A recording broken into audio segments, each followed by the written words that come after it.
네, 오늘은 욥기 9장과 10장을 시간 되는 대로 볼 텐데요. 이번 장에서는 욥이 하나님의 선하심에 대해서 의심하는 그런 장면들이 나오게 됩니다.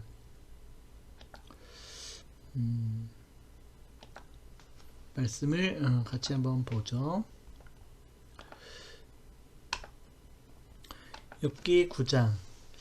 이제 욥의 친구 중에 하나인 이제 빌닷이 8장에서 이야기할 때에 전통적인 생각으로 또 말을 했습니다.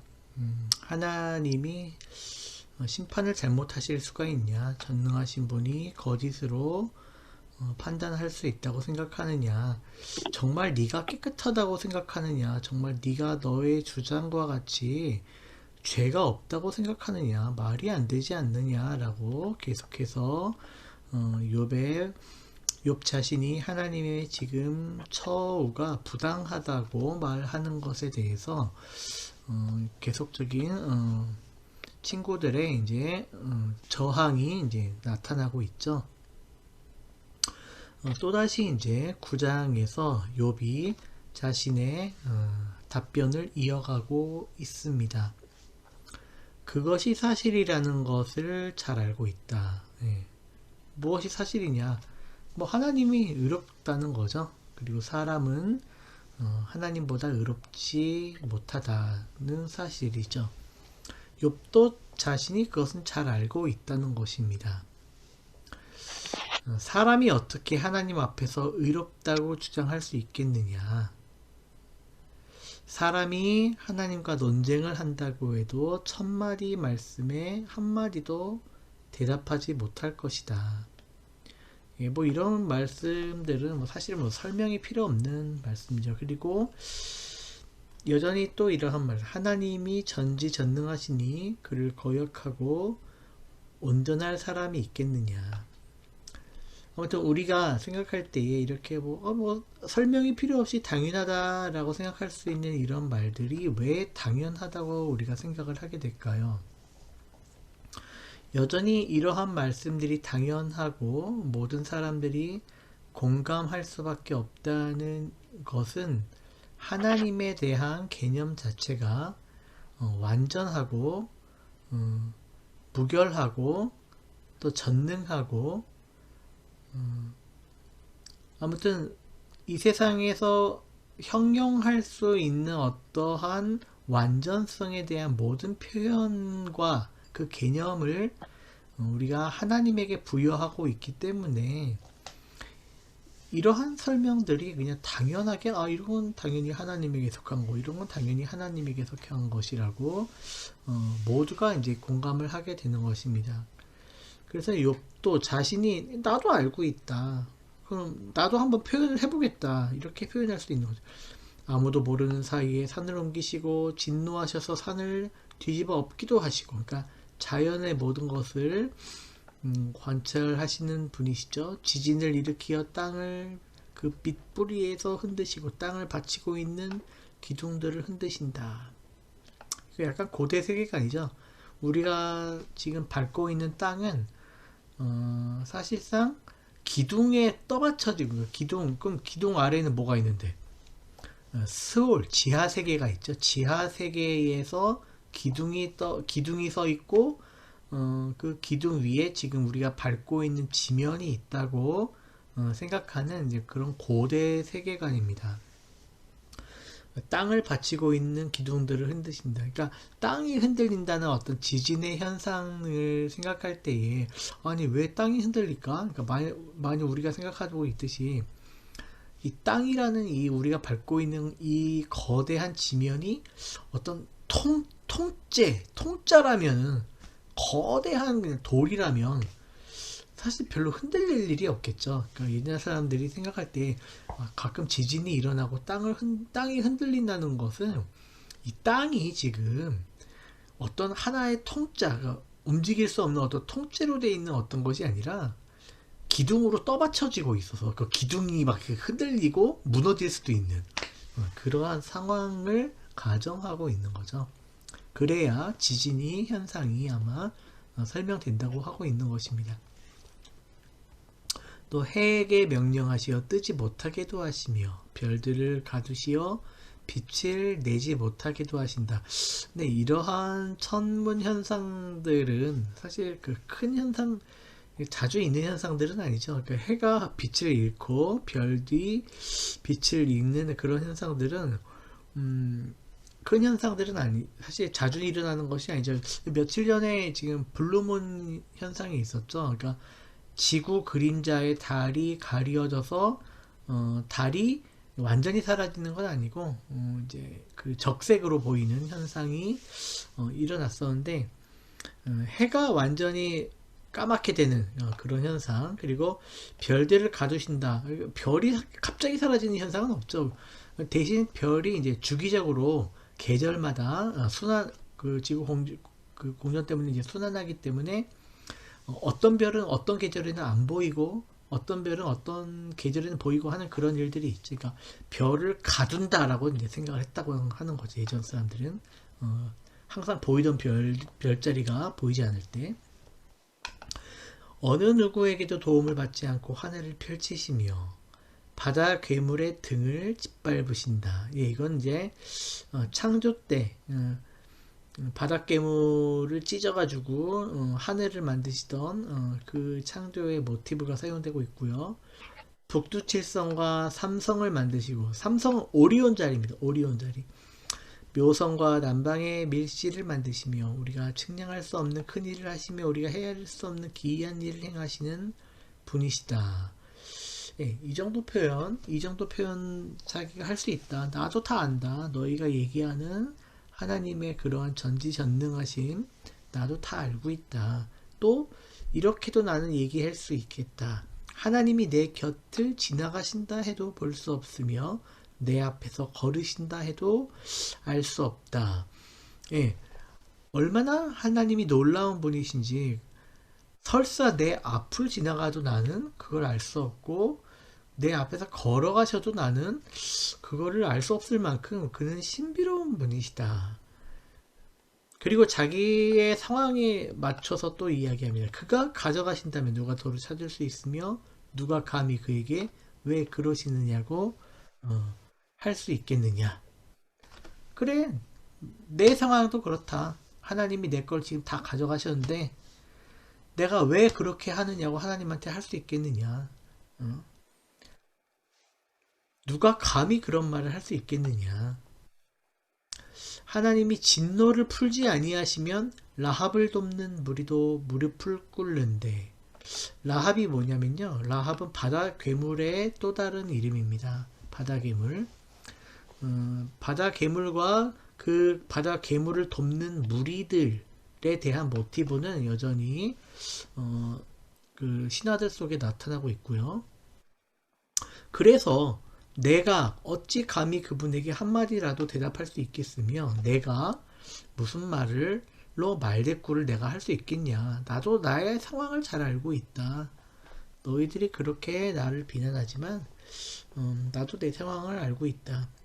그래, 비록 내가 옳다 해도 감히 아무 대답도 할 수 없다. 다만 나로서 할 수 있는 일은 나를 심판하실 그분께 은총을 비는 것뿐이다.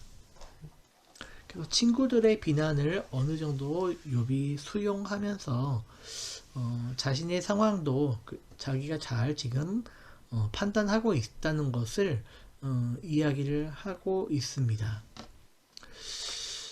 그렇지만 욥은 이렇게 얘기하는 거죠. 비록 그분께서 내가 말하는 것을 허락하신다 해도 내가 부르짖는 소리를 과연 귀 기울여 들으실까? 그분께서 머리털 한 오라기만한 하찮은 일로도 나를 이렇게 짓눌러 부수시고 나도 모를 이유로 나에게 많은 상처를 입히시는데 숨 돌릴 틈도 주시지 않고 쓰라림만 안겨주시는데 그분께서 내 간구를 들어주실까? 예, 이제 욥이 이야기하는 것은 이제 이런 주제죠. 그래, 하나님이 전능하다는 것도 알고 있다. 그래서 내가 나의 모든 것을 다 지금 빼앗겼지만 나는 사실 아무것도 그분에게 할 말이 없다는 것도 알고 있다. 그렇다면은 하나님은 과연 나에게 관심이 있는 걸까? 하나님은 과연 나의 기도를 들어주는 분이신 걸까? 내가 특별히 잘못한 게 없는데도 나를 이렇게 강하게 내리치시는 것을 보면 내가 과연 무엇을 구한다고 해도 그분이 내 간구를 과연 들어주실까? 강한 쪽이 그분이신데 힘으로 겨룬다고 한들 어떻게 이기겠으며 재판에 붙인다고 한들 누가 그분을 재판정으로 불러올 수 있겠느냐. 약간 이제 불공평의 문제죠. 힘이 하나님에게 있고 권력이 하나님에게 있고 전능한 속성이 하나님에게 있는데 그분과 내가 과연 단판 지을 수 있는 기회가 생길까? 내가 그분을 재판정으로 그러니까 소송을 해서 내가 그분을 소송으로 이끌어서 재판으로 불러들일 수 있을까? 원래 소송하면은 법의 힘으로 그 소송인이 법정에 끌려오게 되잖아요. 어쩔 수 없이라도. 근데 하나님을 과연 내가 재판에 회부할 수 있을까? 그가 그렇게 강한데? 과연 인간이라는 존재는 신과 대면할 수 있는 걸까? 인간의 이러한 나약성이 과연 하나님과 인간의 관계를 올바른 관계로 만들어 나갈 수 있을까? 인간이 이와 같이 어떠한 힘에 의해서 강압적으로 군림하는 하나님의 힘에 의해서 마치 인간이 운명을 거스릴 수 없는 것처럼 그렇게 자신의 삶의 나락 속으로 빠져들어 내려갈 때에 과연 하나님은 인간을 구원하실 또 인간이 하나님을 그와 같은 어떤 소송으로 인해서 불러내고자 할 때에도 과연 하나님이 우리에게 응답해 줄 수 있는 분이실까? 너무나 의심스럽다는 거죠. 너무나 의심스럽다.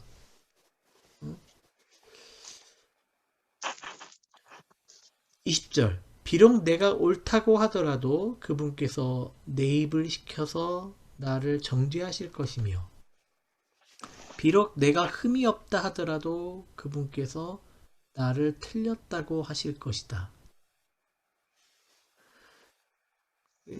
이 말도 웃기죠. 그분께서 내 입을 시켜서 나를 정죄한다. 하나님의 권능과 전능성이 얼마나 큰지 소송을 내가 했는데 사실 근데 결국은 내 입이 나를 정죄하게 될 것이다. 비록 내가 흠이 없더라도 그분은 결국은 나를 틀렸다고 정죄하게 될 것이다. 인간과 하나님의 관계는 공평한 관계가 아니라는 거죠. 그리고 인간이 하나님에게 무지막지한 완전성을 부여했을 때에 인간이 완전성을 부여한 그 하나님과 그 완전성을 스스로 부여한 그 인간 자신의 관계는 아무튼 대등한 관계가 설정되지 않고 언제나 인간은 낮아지고 아무것도 아닌 존재가 되는 것처럼 될 수밖에 없는 그러한 상황이라는 것을 욥이 이야기를 하고 있는데 이건 어떻게 보면은 어떤 사람에게는 이거는 하나의 신앙의 고백이 될 수도 있겠죠. 그분을 경외하고 그분을 찬양하는 고백이 될 수 있을 것입니다. 그러나 지금 욥의 입장에서는 이것은 욥이 진정 어떤 한 고백으로 얘기하는 게 아니라 하나님과 인간의 이와 같은 불평등의 문제가 현실적인 삶의 문제에 봉착했을 때에 실제적인 고난으로 인간에게 받아들여졌을 때에 과연 인간이 하나님을 그냥 이와 같은 상황을 그냥 하나의 신앙 고백으로서 아 좋아 라고 받아들일 수 있겠는가? 그래야만 하는 건가? 내가 하나님을 찬미하고 하나님을 두려워하고 경외하다가 아니 별 까닭도 없이 큰 고난을 맞닥뜨렸을 때에 그래 저는 당연히 이런 고난을 당할 자입니다 라는 그러한 자기 정죄에 갇혀 있는 그러한 모습 그렇게 될 수밖에 없는 것이 바로 인간의 속성인데 과연 그게 올바른 건가? 모르겠다. 아, 나 모르겠다. 나도 나 자신을 잘 모르겠고 다만 사는 것도 싫다. 아, 나 모르겠어. 그러니까 욥의 지금 고난이 극심한 가운데서 이러한 여러 가지 생각들이 욥을 마음을 이제 스쳐 지나갈 때에 욥이 아 정말 뭐 실제적으로 막 투정 부리듯이 얘기를 합니다. 아 나도 나 자신을 잘 모르겠고 다만 산다는 것이 싫을 뿐이다. 우리에게도 이러한 순간들 그리고 이러한 마음들이 사실상 있죠. 그러나 이제 표현을 하지 못하고 있는 것일 뿐인데 욥이 지금 대신해서 욥이 표현을 해주고 있습니다. 또 말합니다. 나에게는 모든 것이 한 가지로만 여겨진다. 그러므로 나는 그분께서 흠이 없는 사람이나 악한 사람이나 다 한 가지로 심판하신다고 밖에 말할 수 없다. 잠정적인 욥의 고민의 결론이 무엇이냐? 아, 결국 하나다. 뭐가 하나냐? 결국 하나님은 흠이 없는 사람이나 악한 사람이다. 그냥 다 똑같이 그냥 심판하시고 있는 것일 뿐이야. 그냥 하나님은 그런 분이야. 하나님은 인간을 짓밟으시려는 분인 거야. 그렇게 이제 회의적으로 이야기를 하는 거죠. 갑작스러운 재앙으로 다들 죽게 되었을 때에도 죄 없는 자마저 재앙을 받는 것을 보시고 비웃으실 것이다. 예, 상당히 냉소적인 표현이죠. 하나님이 죄 없는 자마저 재앙을 받는 것을 보시면서도 비웃으실 것이다. 그러면 이제 욥의 친구들 같은 경우에는 이런 표현을 듣게 되면은 소스라치게 놀라겠죠. 야, 하나님이 어떻게 비웃겠냐? 죄 없는 사람들도 어떤 재앙 속에서 혹은 뭐 사건들 혹은 여러 가지 뭐 자연 재해 속에서 죽을 때 하나님이 얼마나 가슴 아파하시겠냐. 그냥 욥이 생각할 때는 그게 말이 안 된다는 거죠. 야, 가슴 아파할 바에는 그냥 고난을 안 당하게 하면 되잖아. 응? 결국에 고난을 당하는 거. 결국에 악한 자나 선한 자나 다 같이 고난을 당한다는 건 그게 뭐야? 그 하나님의 마음이 그 선한 사람에게 가 있지 않다는 거지. 똑같이 악한 사람이 고난을 당할 때 비웃는 것처럼 하나님이 선한 사람이 고난 당하는 본 것도 똑같이 비웃을 거야. 만약 그렇지 않다면은 왜 선한 사람이 같이 고난을 당하겠어? 그 이유가 뭐야? 결국 같은 거야. 결국 하나님은 그냥 인간을 자신의 힘으로 짓누르실 뿐이야. 그렇게 지금 욥이 표현을 해주고 있습니다. 세상이 약한 자의 권세자의 속에 넘어가도 주님께서 재판관의 눈을 가려서 제대로 판결하지 못하게 하신다. 그렇지 않다고 하면 그렇게 하는 이가 누구냐? 예. 악한 권세자의 손에 세상이 넘어가고 재판관들의 눈도 악한 것에 넘어가는 그러한 사태가 생길 때에 그게 하나님이 하는 거지 누가 하는 거야?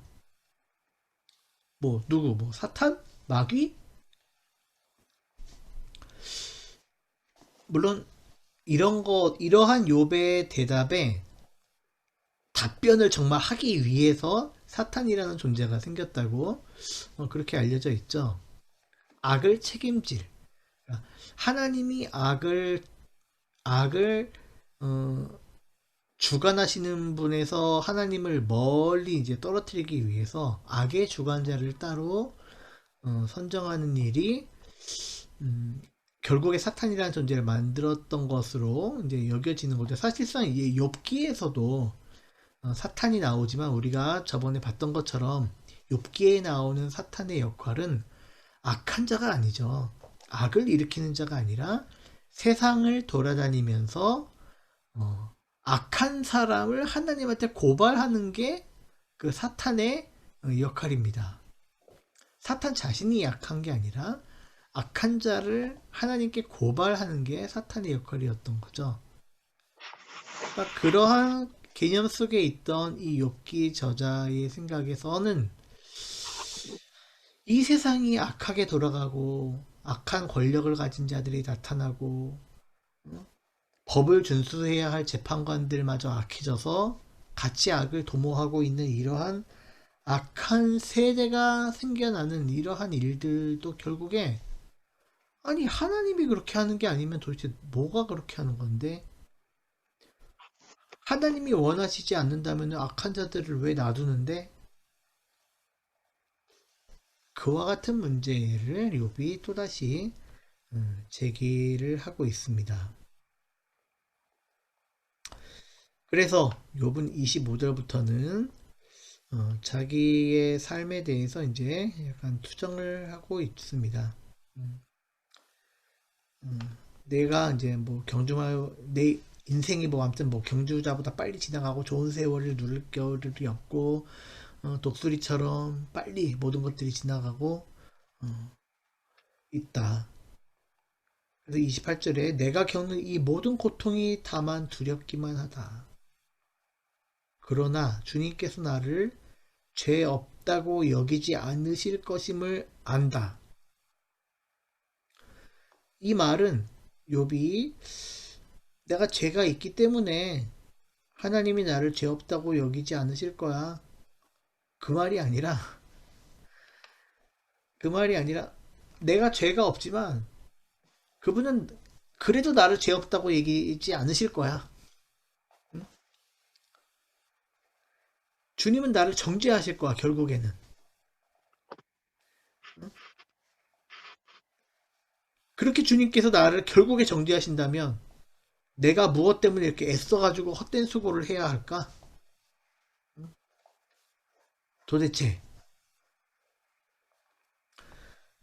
하나님은 그런 분이야. 이 세상을 결국에 재앙으로 빠뜨리시는 분, 악과 선을 구별하지 않으시는 분, 선한 자들에게서 악을 찾으시는 분, 선한 자들이라도 그를 굴복시켜서 그들의 입에서 나는 악합니다라는 그러한 대답을 듣기를 원하시는 분. 하나님은 결국 그런 분이고 결국 정죄하시려고 하는 분이야. 그게 우리가 생각하는 하나님이고 우리가 믿는 하나님이야. 그래서 우리가 맨날 두려워하고 맨날 회개하려 하고 맨날 속죄의 제사를 드리고 있어. 비록 내가 비누로 몸을 씻고 잿물로 손을 깨끗이 닦아도 주님께서 나를 다시 시궁창에 쳐넣으시니 내 오신들 좋아하겠는가? 나는 내가 깨끗해지려고 하고 맨날 회개의 제사를 드리고 몸을 씻고 깨끗이 닦으려고 해. 그러나 하나님은 나를 다시 시궁창에 쳐넣어. 하나님은 나를 또다시 정죄해. 그래서 나는 다시 죄인이 돼. 그러니 이렇게 더러운 나를 내 오신들 좋아하겠어? 진짜 뭐 이런 적나라한 표현들이 참 놀랍습니다. 놀라워. 이게 어떻게 성경 속에 이런 표현들이 나오고 있는지 참 놀랍죠. 아무튼 하나님과 우리 사이를 판결해 줄 수 있는 그런 판결의 시스템, 하나님과 인간의 공평한 관계를 상정하는 그러한 시스템, 그러한 신앙, 그러한 사상, 인간과 하나님을 대면시킬 수 있는 그러한 것이 없구나. 없구나. 내게 소원이 있다면 내가 더 두려워 떨지 않도록 하나님이 채찍을 거두셨으면 좋겠다. 그렇게 되면 나는 두려움 없이 얘기할 텐데, 그러나 나 스스로도 그럴 수가 없다는 것을 알고 있다. 네, 이렇게 욥은 의심하고 있습니다. 왜 하나님이 선한 자들을 특별히 우대하고 악한 자들을 특별히 심판하는 그러한 일은 이 세상에 없는 걸까? 선한 자들이 같이 고난을 당한다면 그것은 과연 하나님이 선한 존재라는 것을 얘기하는 걸까? 왜 그런 걸까? 10장으로 넘어가니요. 이렇게 얘기합니다. 나를 죄인 취급하지 마십시오. 무슨 일로 나 같은 자와 다투시는지 좀 알려주십시오.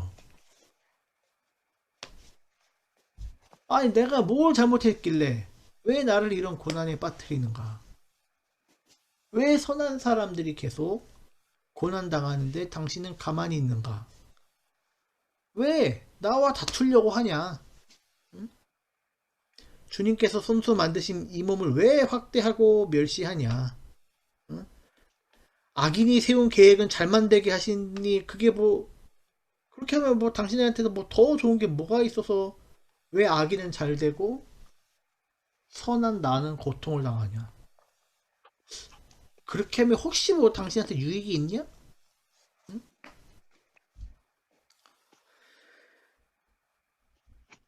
주님의 눈이 살과 피를 가진 사람의 눈이 주님의 눈이 살과 피를 가진 그러니까 한계를 가지고 있는 이 인간의 불완전한 당신의 눈이 불완전한 사람의 눈이라서 그렇게 지금 잘못하고 있는 거냐? 응? 주님께서 매사를 사람이 보듯이 그렇게 잘못 보고 있는 거냐? 당신의 날이 사람의 날처럼 뭐 짧고 뭐 그래서 뭐 혹시 뭐 급한 거라도 있어서 그런가? 응? 당신의 횟수가 사람이 누리는 횟수와 같이 더덥기라도 해서 지금 그러시는 거냐? 뭐 불만이 있는 것인가? 아니 그렇지 않다면 왜 기어이 내 허물을 기어이 찾아내서 나를 내 죄를 들추어내고 어?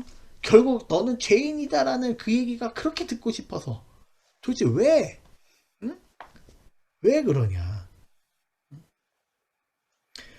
내게 죄가 없다는 것을 당신도 알고 있지 않냐? 응?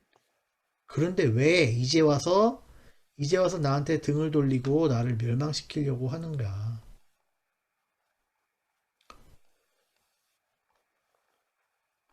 왜 그러냐 도대체? 응? 도대체 왜 그러시냐?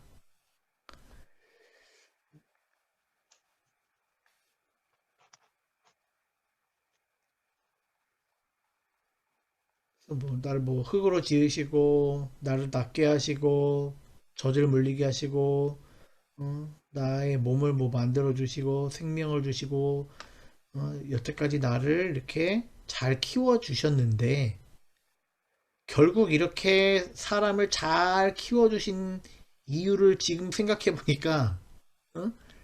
결국에 나를 해치려고 나를 적당할 때 나를 해치려고 지금까지 잘해준 거냐?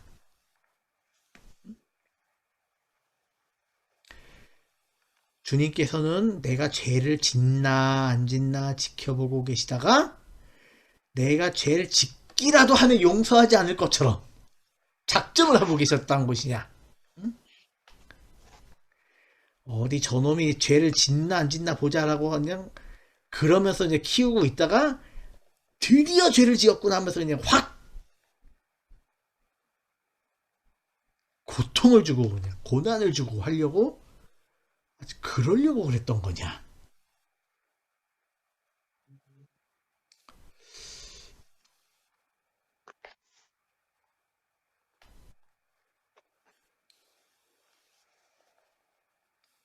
그런 욥의 이제 계속적인 이야기들이 나오고 있는데 이제 생각 결론적으로 우리가 생각을 해보게 되면은 이런 거죠. 이게 이제 약간 전통적 신앙 속에서 나타나고 있는 하나님상에 대한 비판이라고도 볼 수 있습니다. 하나님의 완전성 그리고 하나님의 권능, 전능성을 표현한다고 할 때에 과연 그러한 전능성과 완전성을 표현하면서 인간의 선함을 지켜주지 않고 세상의 악함을 또한 파괴하지 않는 그러한 완전성이라는 게 무슨 소용이 있는가? 그리고 그러한 하나님을 우리가 찬양한다고 할 때에 그것이 우리에게 무슨 의미가 있는가? 선한 자들이 계속해서 고난을 당할 수밖에 없는 이 사회의 악한 현실을 냉혹하게 바라보고 있는 하나님을 생각하면서 그분의 완전성을 주장한다면은 하나님은 지금 욥이 말하고 있는 것과 같이 결국에 인간을 해치려고 하는 결국에 모든 죄인들을 골라 잡으려고 하는 그러한 매우 사나운 짐승과도 같은 기회만 엿보고 있다가 결국 인간을 찔러서 고난당하게 하는 굉장히 세디스트적인 그러한 하나님의 상을 과연 결국 그러한 하나님의 상을 만들고 있는 게 아니냐. 너희가 표현하고 있는 하나님의 완전하심, 그러한 하나님의 상이 과연 현실의 모든 것들을 설명하기에 어울리는 하나님의 상이냐? 내가 당하는 이 고난을 제대로 설명할 수 있는 그러한 하나님의 상이냐?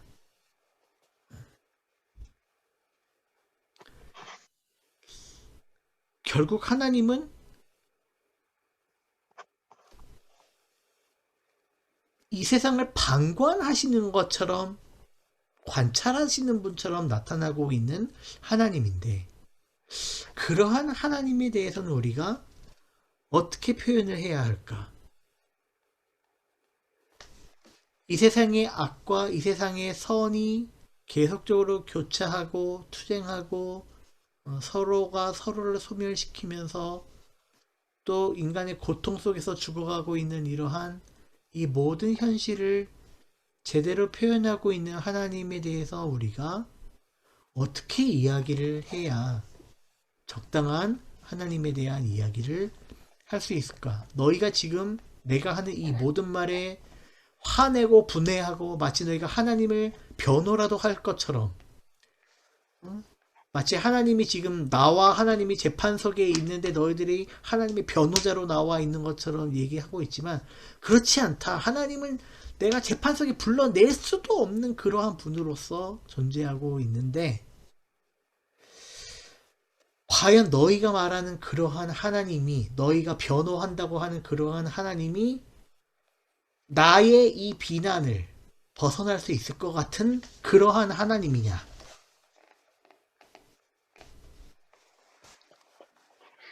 라고 욥이 지금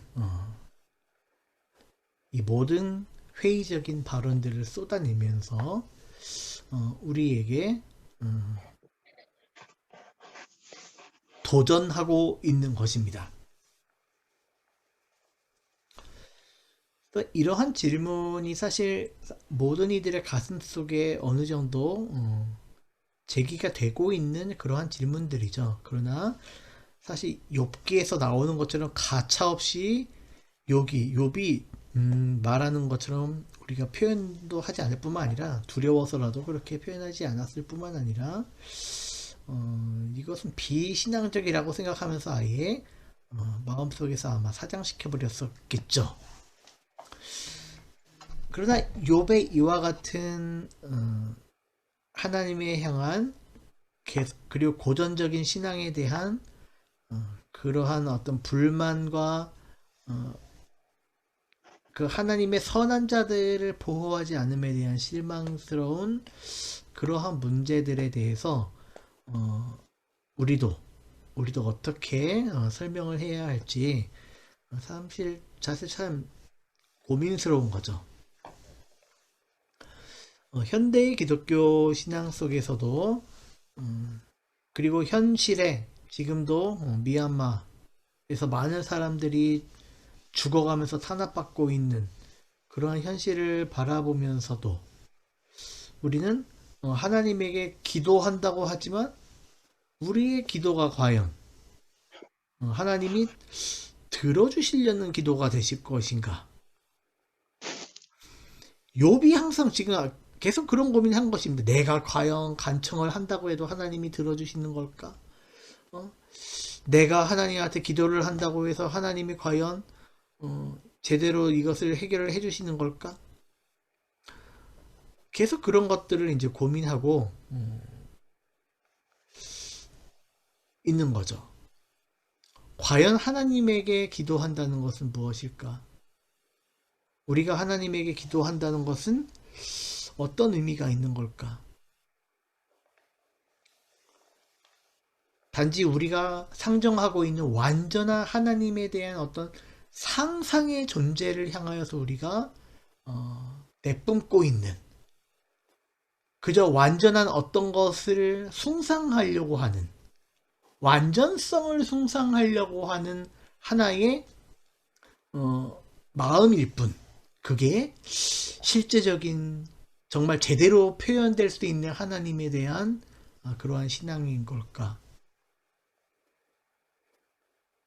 라고 이제 욥이 그러한 신학적인 또 신앙적인 과제를 우리에게 떠넘기고 있을 때에 우리는 이러한 것에 대해서 진지하게 고민하면서 과연 나는 욥처럼 솔직하게 생각하면서 하나님에 대해서 신앙을 하고 있는가?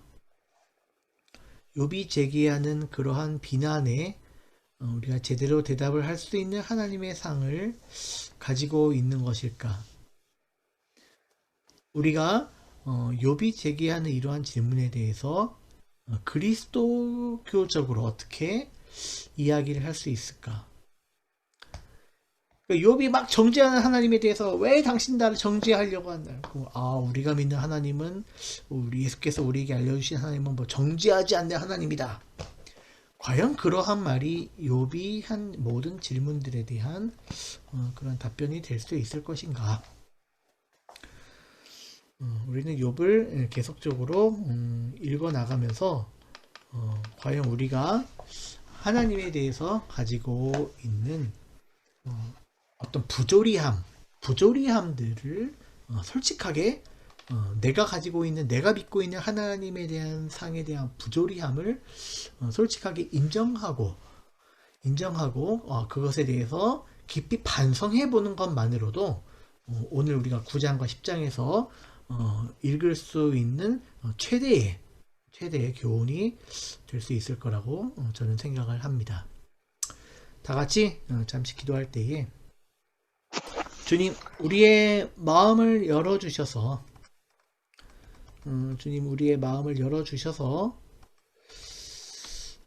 우리가 진실하게 하나님 앞에 나아갈 수 있도록